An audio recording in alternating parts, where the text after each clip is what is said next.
میرا رب اور اس کی بات پامال، میرا اللہ اور اس کے دین کی دھجیاں بکھیری جا رہی ہوں، اور اس بے غیرتی اور بے حمیتی کا عالم جو یہ ہے، جو ہمارے دین میں مقام ہے، اس کو سن لیجئے۔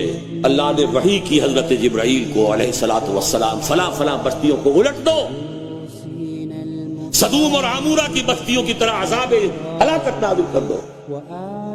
حضور فرماتے ہیں کہ حضرت جبرائیل نے عرض کیا، یا رب ان فیہا عبدک فلانا لم یعصک طرفۃ عین، اے اللہ میں اس بستی کو الٹ دوں، اس میں تیرا فلاں بندہ بھی ہے جس نے کبھی پلک جھپکنے جتنی دیر بھی معصیت میں بسر نہیں کی۔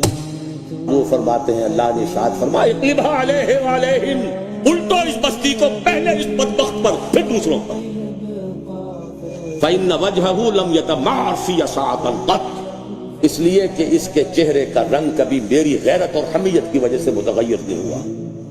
اس کو کسی نے ماں کی گالی دے دی تو پورے جسم کا خون چہرے پر آ گیا، کچھ کر نہ سکا ہو، کانپ تو گیا اپنی جگہ پر۔ اب میرے دین کی دھجیاں بکھرتے ہوئے دیکھتا رہا اور لگا رہا، مست رکھو ذکر و فکر صبح گاہی میں اسے، اور پختہ تر کر دو مزاج خانقاہی میں اسے۔